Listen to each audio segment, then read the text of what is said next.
웨스민스터 신앙 고백서 지난번에 33장까지 모든 내용은 다 다뤘습니다. 그러나 웨스민스터 신앙 고백서가 작성된 이후에 종말에 대한 여러 가지 신학적인 논쟁들이 있었고, 그때는 다루지 않았던 문제들이 후대에 등장을 해서 오늘 우리들에게 종말에 대한 여러 가지 혼란들이 있기 때문에 그동안에 종말에 대해서 등장했었던 문제들 한번 정리를 하려고 합니다. 신앙 고백서에서 가르치는 것이 좋겠으나 이미 우리가 가진 신앙 고백서는 이미 한 360년, 370년 이렇게 된 것입니다. 그래서 그 사이에 또 다른 신앙 고백서가 나온 바가 없기 때문에 이런 내용들이 정리가 되지 않았습니다. 신앙 고백서가 이런 부분들을 다루어서 정리했다면 오늘 우리들한테 혼란은 없겠으나 그러나 신앙 고백서가 이 부분을 다루지 않고 있기 때문에 많은 사람들이 각자 자기 소견에 옳은 대로 행하고 있는 상황입니다. 그래서 종말에 대하여는 많은 혼란이 있다 하는 것이고요. 오늘 또 다음에 걸쳐서 제가 다루는 문제들은 바로 이런 혼란한 부분들에 대해서 우리가 어떠한 입장을 가지고 있느냐, 개혁주의 입장에서 이 내용을 여러분들에게 한번 정리해 드리려고 하는 것입니다. 오늘 우리가 다룰 내용은 시대의 징조에 대한 이야기입니다. 부록 제1장 시대의 징조에 대하여 이렇게 되어 있는데, 이제 여기에 있는 내용은 이 안토니 후크마라고 하는 개혁주의 신학자의 이 종말론에서 해당 사항들을 제가 한번 정리를 한 겁니다. 그래서 자세히 알기를 원하시는 분들은 이 후크마의 이 종말론을 해당 부분을 찾아서 읽으시면 개혁주의 입장의 종말론을 자세하게 알 수가 있습니다. 이제 거기에 있는 것들 중에서 시대의 징조에 대한 부분을 제가 이렇게 기왕에 다루어 오던 형식에 따라서 정리를 한 겁니다. 자, 시대의 징조란 무엇인가? 이것은 제1절 1, 2, 3번에 나오지요. 시대의, 자꾸만 지금 이 발음이 안 되는데 목이 지금 조금 쉬어가지고 힘을 주다 보니까 입술이 원활하게 안 돌아갑니다. 시대의 징조에 대한 잘못된 이해. 1, 2, 3절은 이렇게, 1, 2, 3번은 이렇게 말씀합니다. 시대의 징조는 그리스도의 재림 또는 재림에 선행하는 사건과 상황을 가리키는 말로서 미래의 지향적이다, 이렇게 말씀합니다. 시대의 징조는 그리스도의 재림의 징조, 혹은 재림에 앞서서 일어나는 여러 가지 상황들, 사건들을 가리키는 것이다. 그래서 현재 우리에게는 이제 미래에 있을 사건으로 이제 생각되고 있는 것이죠.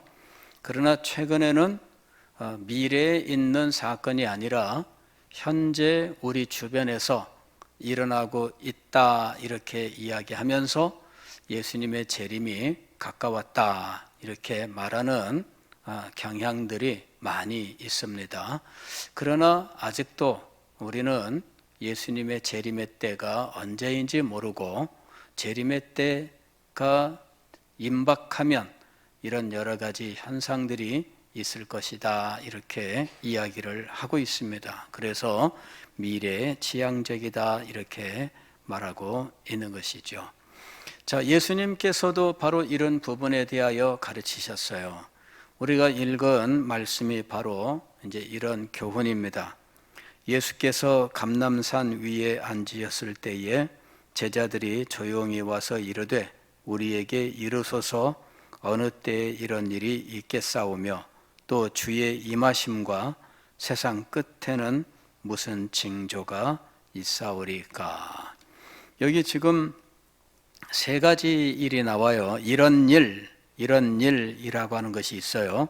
어느 때에 이런 일이 있겠사오며, 이런 일이 있습니다. 두 번째로는 또 주의 임하심, 주님의 재림이 있어요. 그 다음에 세상 끝에는 이렇게 세 가지가 있죠. 이런 일, 주의 임하심, 세상 끝. 제자들은 이 세 가지를 거의 같은 것으로 생각하고 예수님에게 징조가 있습니까? 이렇게 물어본 거예요. 이런 일이 세 가지 일이 있을 때 이 세 가지를 같은 것으로 봤어요. 이럴 때 이런 일은 무엇이냐면은 1절과 2절에서 있었던 일을 가리키는 거예요.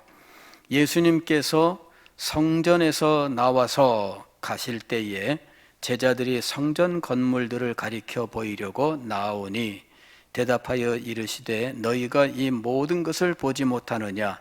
내가 진실로 너희에게 이르노니 돌 하나도 돌 위에 남지 않고 다 무너뜨려 지리라. 이것은 예수님께서 예루살렘에서 성전에서 나오시고 이제 거처하시는 곳으로 가시는 길에 제자들이 예수님에게 성전을 멀리 보면서 주님, 저 성전이 참 대단하지 않습니까? 이제 이렇게 예수님에게 말씀을 드린 거예요. 그랬더니 예수님께서 저 대단한 저 성전이 돌 위에 돌 하나도 남지 않고 무너지는 때가 올 것이다, 이렇게 말씀을 하신 거죠. 너희가 저 성전을 보고 무슨 엄청나다, 굉장하다, 이렇게 말할 필요가 없다, 그런 이야기예요. 왜냐하면은 지상에 있는 이 성전은 무너질 때가 온다. 그런데 그것도 얼마나 극심한지 돌 위에 돌 하나도 놓이지 않고, 이렇게 이야기하는 거예요.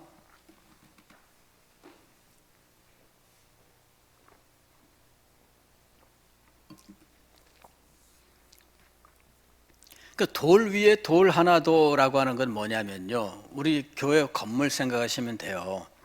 우리 교회 건물이 붉은 벽돌로 이렇게 쌓았잖아요. 이거를 무너뜨리면 어떻게 되느냐 하면은 이 덩어리가 지게 돼 있어요. 왜냐하면은 시멘트로 다 이렇게 쌓아 올렸기 때문에 깨뜨리면 어떻게 되냐면은 이런 시멘트 이 벽돌 덩어리로 이렇게 떨어지게 돼 있어요. 그래서 돌 위에 돌 하나도 남지 않게 하려면 일일이 다 깨뜨려야 돼요. 벽돌과 벽돌 사이에 시멘트 그 미장해 놓은 모든 것들을 다 깨뜨려서 벽돌을 하나하나 다 해체해야만 그게 가능한 거예요. 그러니까 지금 예루살렘 성전이 그렇게 무너진다는 거죠. 어떻게 무너진다고? 돌 하나도 서로 두 개가 붙어 있지 않도록 하나하나 낱낱이 해체가 될 것이다. 예수님이 지금 이 성전을 보시는 이때에 성전은 지금 한 40년 가까이 건축하고 있는 중이었어요. 그러니까 성전 건축이 한 40년 정도 가까이 진행되고 있는 때인데 앞으로도 한 40년 가까이 더 지나야 이제 이 성전이 무너집니다. 근데 지금 완성되지 않은 상황이지만 겉모양은 거의 완성된 상황이에요. 우리도 건축을 해보면 알지만 겉모양부터 먼저 만들어 놓고 그 다음에 외부 벽과 내부 인테리어 하는데 시간이 많이 걸리게 되어 있거든요. 그러니까 겉모양은 이제 거의 되어 있는 상황입니다. 그리고 세부 공사가 앞으로 몇십 년 동안 또 계속될 거예요. 그러나 겉모양만 보더라도 주변에 이만한 건물이 없어요. 주변에 있는 어떤 건물도 성전 건물에 비교할 만한 게 아닙니다. 엄청난 건물이죠. 그러니 제자들의 입장에서 이 건물을 보면 정말 평생에 볼 수 없는 엄청난 건물이고 장관을 이룰 수밖에 없습니다. 멀리서 바라보면은 그 주변에 있는 것들은 다 조그맣게 깨알만하게 그냥 막 이렇게 흩어져 있는 집들인데 그 한가운데에 성전이 우뚝 서 있는 거죠. 그래서 자부심을 갖게 하는 거예요. 와, 이 성전이 얼마나 대단합니까?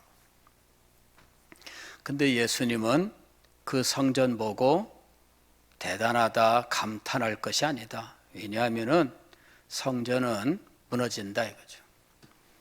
돌 위에 돌 하나도 남지 않을 만큼 철저하게 해체가 될 것이다. 제자들은 상상할 수 없는 사건입니다. 성전이 무너진다고, 돌 위에 돌 하나도 남지 않고 철저하게 해체가 된다고. 성전이 그렇게 무너지는 때는 세상 끝이 아니면 어느 때일까? 제자들은 세상 끝이 아니면 그런 일은 일어날 수 없다, 이런 의식을 갖고 있는 거예요.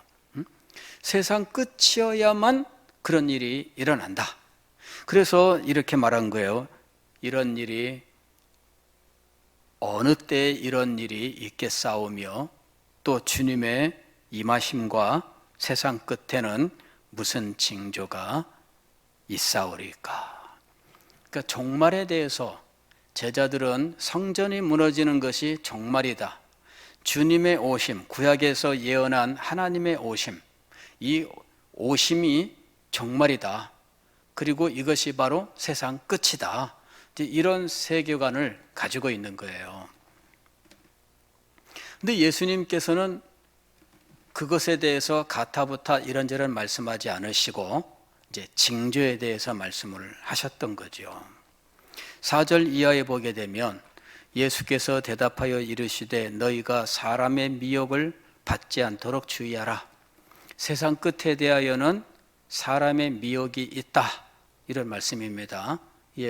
세상 끝, 즉 종말에 대하여는 사람들의 미혹이 있다. 그리고 종말의 문제로 인해서 많은 혼란, 그리고 종말 문제 때문에 믿음을 저버리는 이런 일들이 일어난다라고 하는 것입니다. 종말 문제 때문에 믿음을 저버리는 일들이 일어나게 돼요. 그래서 미혹당하지 않도록 주의하라, 이렇게 얘기합니다. 종말 문제로 일어나는 많은 일들 가운데 5절이 이게 대혼란을 일으켜요. 많은 사람이 내 이름으로 와서 이르되 나는 그리스도라 하여 많은 사람을 미혹하리라. 그리스도라 하고 온 사람들은 그리스도가 아닙니다. 역사 속에 그리스도라고 한 사람들은 모두 그리스도가 아니었고요. 지금도 마찬가지예요.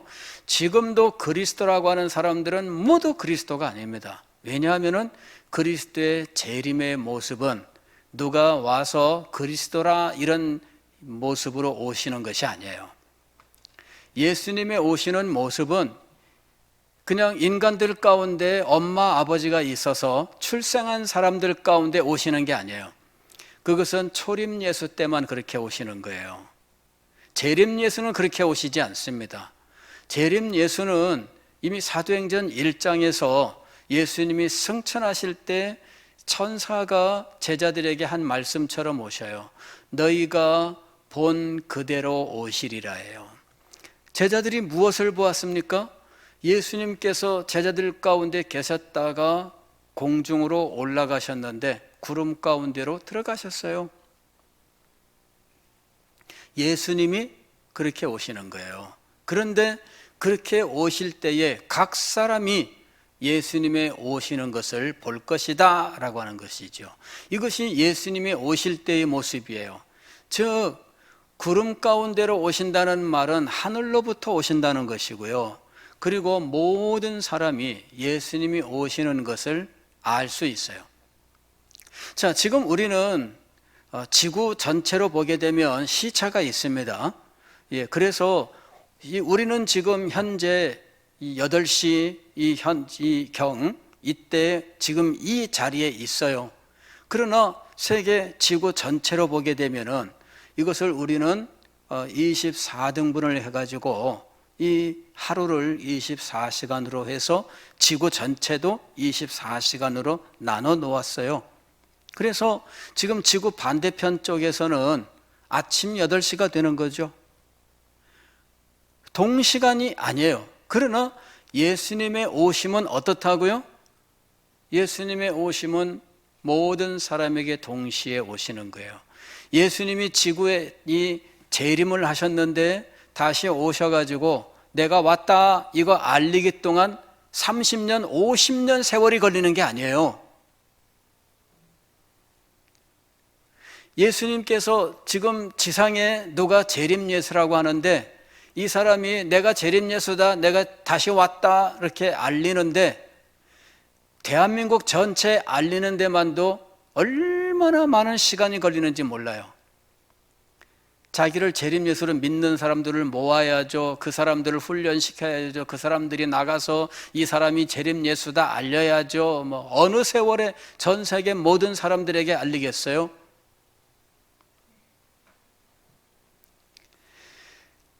재림 예수는 이 세상에 다시 육신의 부모를 가진 존재로 오는 것이 아닙니다.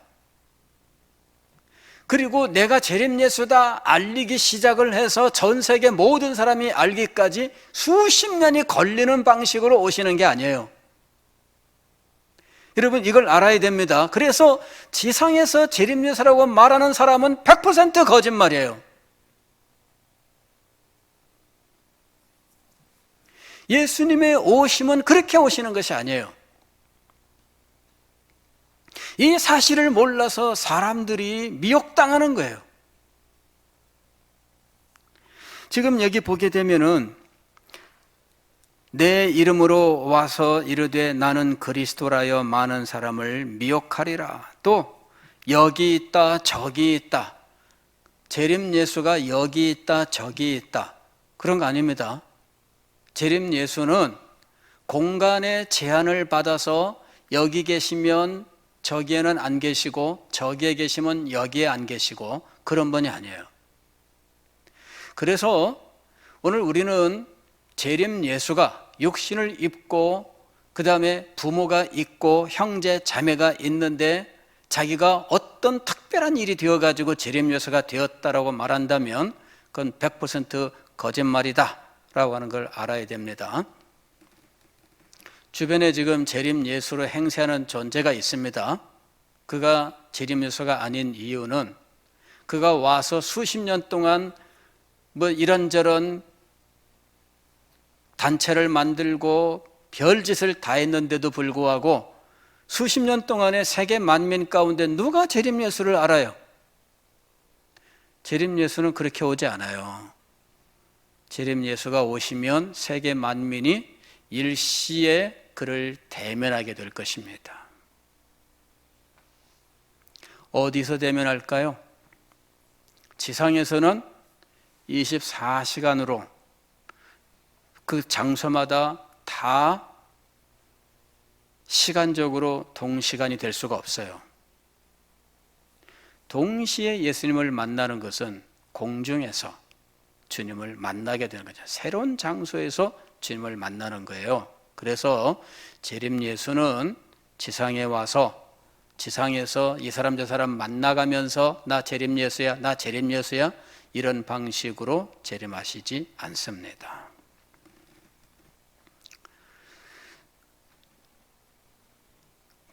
이런 혼란, 이런 미혹에 빠지면 안 됩니다. 자, 그 다음에 6절도 보게 되면 이렇게 되어 있어요. 난리와 난리 소문을 듣겠으나 너희는 삼가 두려워하지 말라. 이런 일이 있어야 돼. 아직 끝은 아니니라. 난리와 난리, 전쟁이죠. 전쟁의 소문이 있습니다. 전쟁들이 끊임없이 있습니다. 전쟁이 있다는 사실은 예수님이 반드시 오신다는 것을 증거해 주지만 전쟁이 예수님의 재림 때를 가리키는 것은 아니에요. 이걸 분명히 알아야 돼요. 아직 끝은 아니니라. 이 말을 알아야 돼요. 난리와 난리의 소문이 있는데 아직 끝은 아니니라. 이 말씀을 우리가 잘 알아야 돼요. 예. 어떤 사람들은 이렇게 이야기했습니다. 1차 세계대전 1914년, 이것은 인류 역사 속에서 볼 수 없었던 엄청난 전쟁이었다. 그러므로 이게 종말의 징조다. 이렇게 이야기합니다. 그리고 여호와의 증인 같은 경우는 1914년이 종말의 시작이다. 말세지 말의 시작이다. 이렇게 이야기하기도 합니다. 이 1914년 이 1차 세계대전이 일어나고 수없이 많은 사람들이 죽고 세계적으로 엄청난 전쟁의 규모가 있었다 이거죠. 그것이 큰 비극이고 그리고 엄청난 사건이면은 틀림이 없지만 그러나 아직 끝은 아니니라. 벌써 그때로부터 100년 이상의 세월이 흘렀어요. 아직 끝은 아니니라. 그 말씀을 우리가 잘 알아야 돼요. 예, 징조이기는 하지만 아직 끝은 아니니라. 혼란을 하면 가지면 안 돼요. 너희는 삼가 두려워하지 말라. 무엇을 두려워하지 말라? 전쟁을 두려워하지 말라가 아니라 종말을 두려워하지 말라예요. 전쟁의 소문을 듣고 종말인가? 그렇게 두려워하지 말라는 겁니다.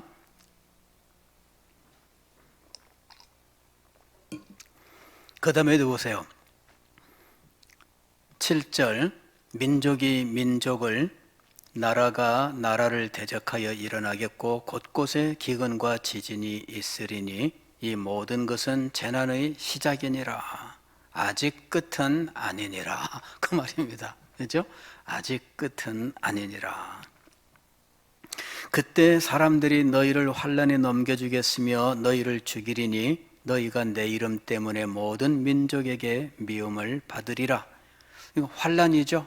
예, 대환난이라고 부르는 환난입니다. 그때 많은 사람이 실족하게 되어 서로 잡아주고 서로 미워하겠으며 이건 배교죠. 배교. 거짓 선지자가 많이 일어나 많은 사람을 미혹하겠으며 불법이 성함으로 많은 사람의 사랑이 식어지리라. 이것도 배교의 시대, 그 다음에 불법의 사람 혹은 적그리스도 이제 이런 것들을 가리키는 말이에요. 그러나 끝까지 견디는 자는 구원을 얻으리라. 이 천국 복음이 모든 민족에게 증언되기 위하여 온 세상에 전파되리니 그제야 끝이 오리라. 참된 징조, 끝을 가리키는 참된 징조는 오직 한 가지만 말씀하고 있어요. 그게 뭐예요? 모든 민족에게 복음이 전파되는 거예요. 요거 하나만 끝에, 세상 끝의 징조로 확실하게 말씀하셨어요. 다른 것들은 뭐예요? 이런 일이 있어야 하되, 거기에 들어가는 거예요. 이런 일이 있어야 하되, 즉 징조 가운데는 들어갑니다. 즉 세상 끝이 있다는 사실을 알려주는 징조예요. 세상 끝이 있다는 것을 알려주는 징조이지만 그것 자체가 세상 끝을 알려주는 건 아니에요. 이 지금부터는 세상 끝이구나.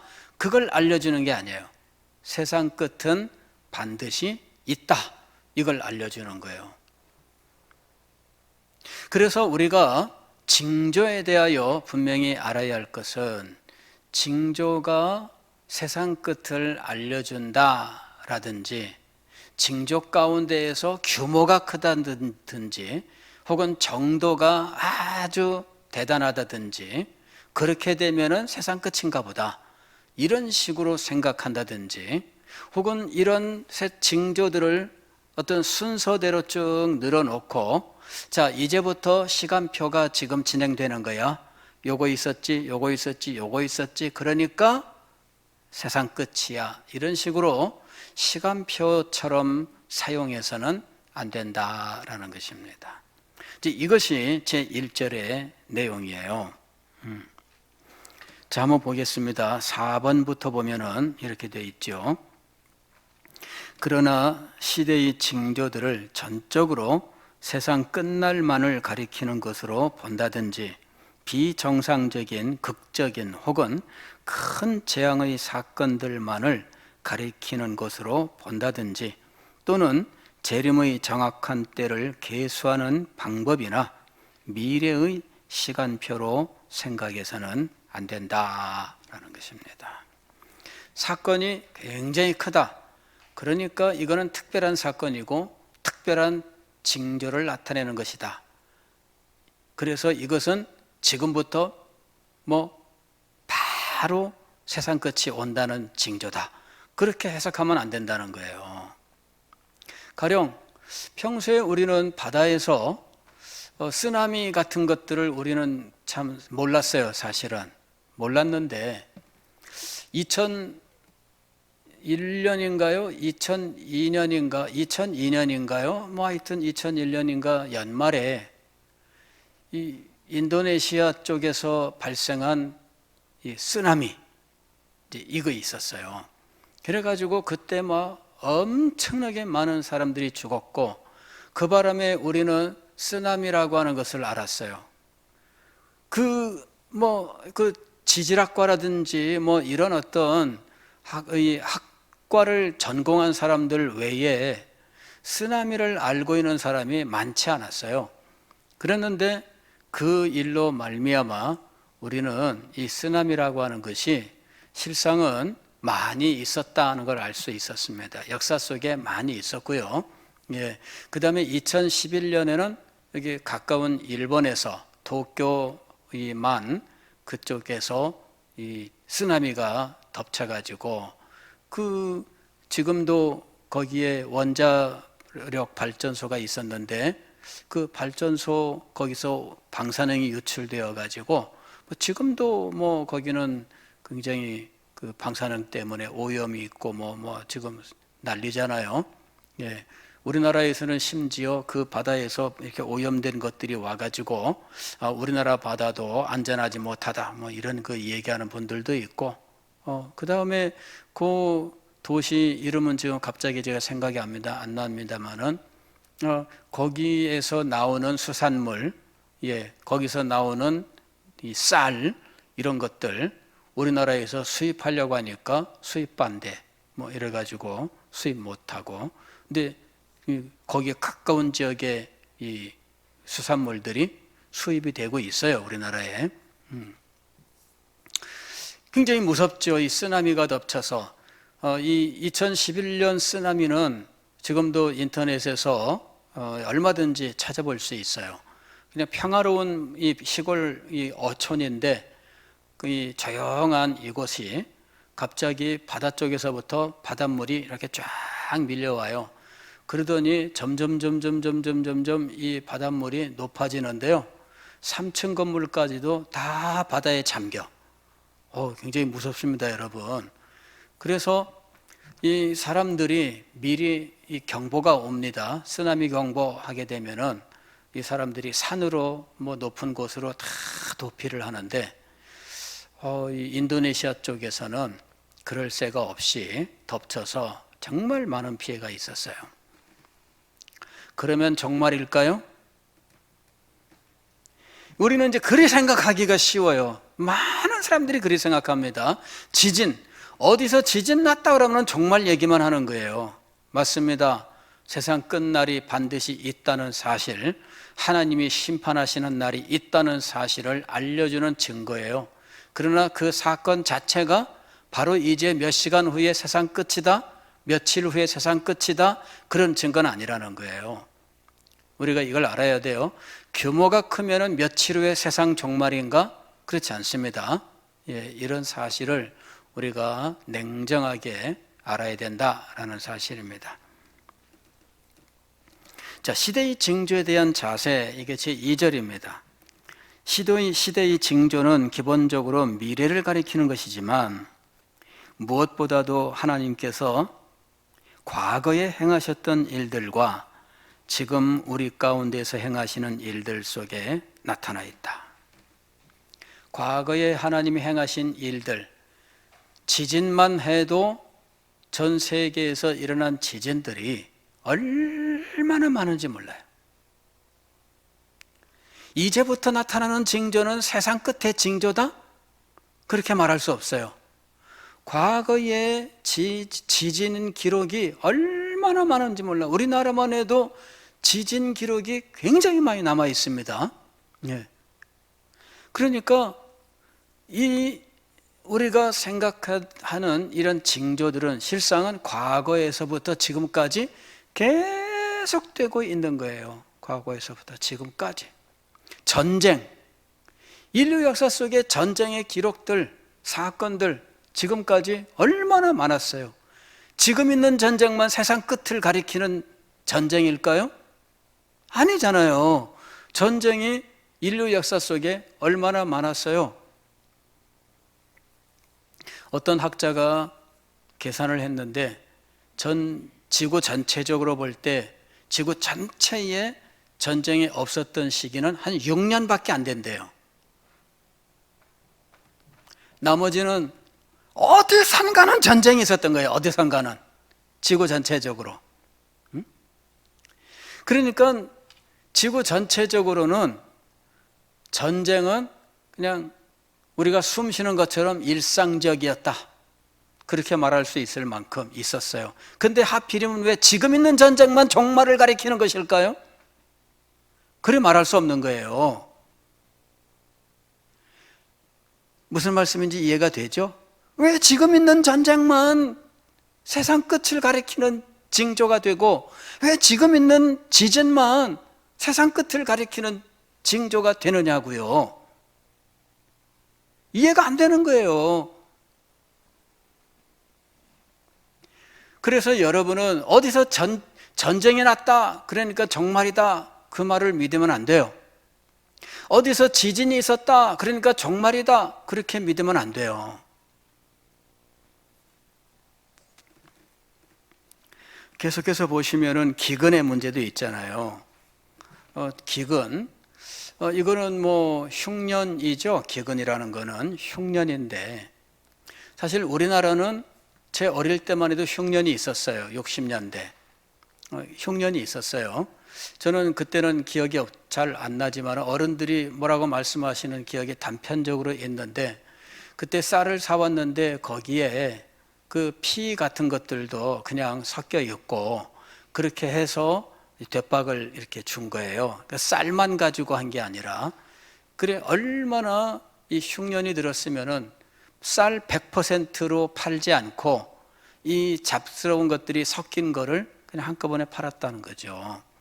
그래 그때 그런 것들이 섞여 있었다는 얘기를 하는 거를 들었던 기억이 지금까지 있어요.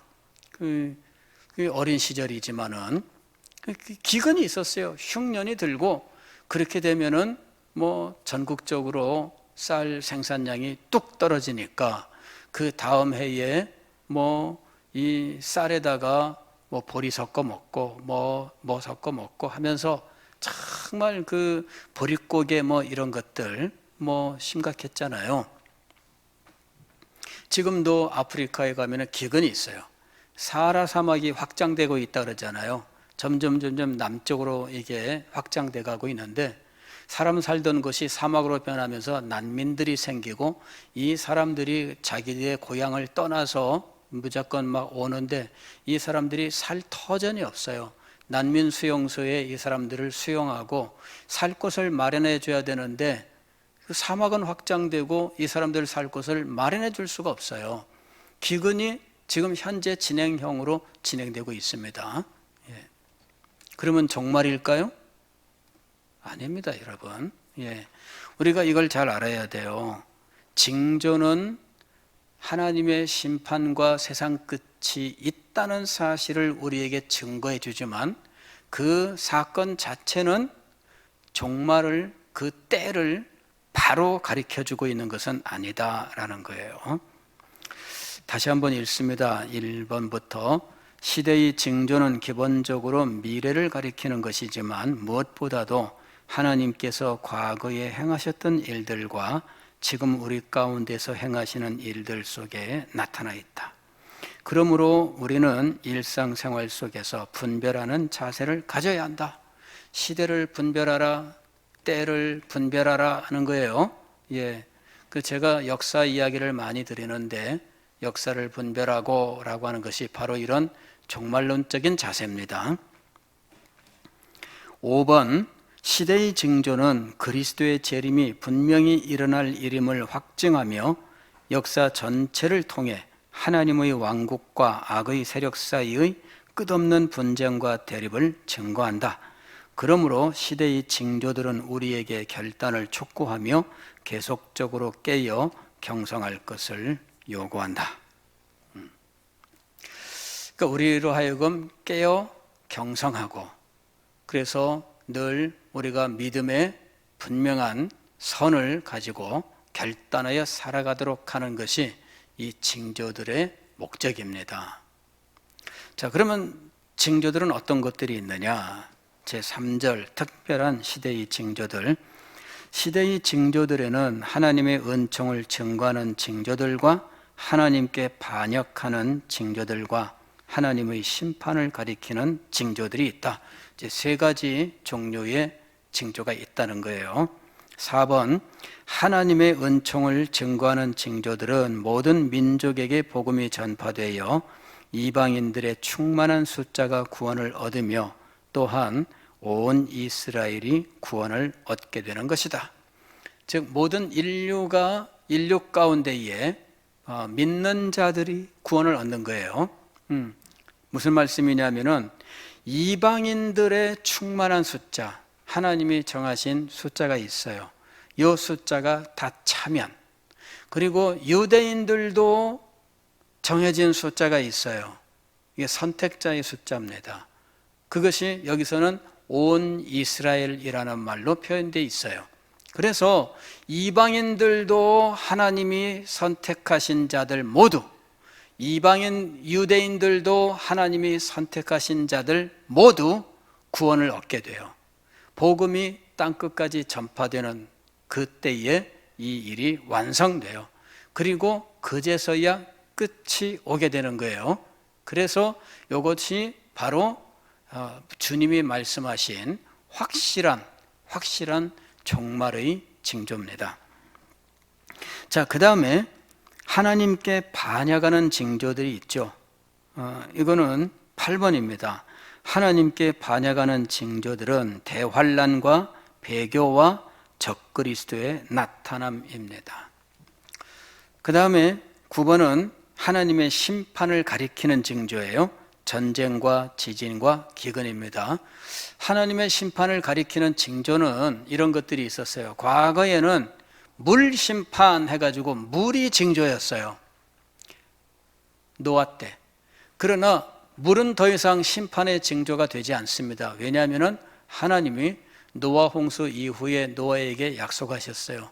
다시는 물로 심판하지 않겠다라고 말씀하신 거예요. 그래서 물로는 다시는 심판하지 않습니다. 그러나 물 심판이 아니라 그 다음에는 심판의 이미지로 우리에게 주어진 것은 불입니다. 불. 그래서 전쟁도 불과 연관되고요. 불의 문제입니다. 현대의 전쟁은 과거의 전쟁보다 더 불의 이미지예요. 불 중에서도 엄청난 불이죠. 이게 이제 불심판이에요. 지진도 마찬가지예요. 이것도 이 심판으로서의 지진이 되려고 하면은 이게 땅으로부터 이 불이 솟아오르는 거죠. 용암이 솟아오르고 하는 이 화산과 같은 이것이 지진과 함께 일어나게 되는 거예요. 이게 다 불심판이에요. 그래서 불의 이미지가 심판의 이미지로 이야기되는 겁니다. 어쨌든 하나님이 심판하시는데 그 징조는 바로 이 전쟁과 지진과 기근 같은 것이다 라고 하는 것입니다. 이런 것들을 볼 때마다 우리는 세상 끝이 있으며 하나님의 심판이 있다라는 사실을 믿고 또 그런 때를 우리가 소망하고, 왜냐하면 심판의 때와 은혜의 때가 실상은 우리에게 함께 주어지고 있기 때문이에요.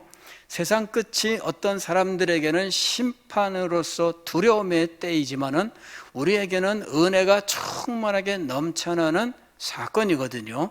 그래서 그때를 우리가 소망하고 우리의 믿음을 더욱더 순결하게 지켜야 한다라고 하는 것입니다.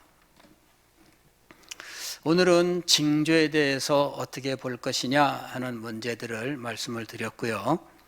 다음 주에는 이런 것들을 실제적으로 사건화하고 프로그램화하는 일들이 있어요. 주로 이런 것들이 천년왕국이라고 하는 것과 연결되어서 사건화하고 시간표화하고 하는 일들이 있습니다. 그래서 이 징조들을 어떻게 배치해서 세상 종말의 시간표를 말하고 있는지, 또 그런 것들을 우리가 어떻게 받아들여야 되는지 하는 문제들을 다음 주일에 여러분들과 함께 생각하겠습니다. 기도하겠습니다.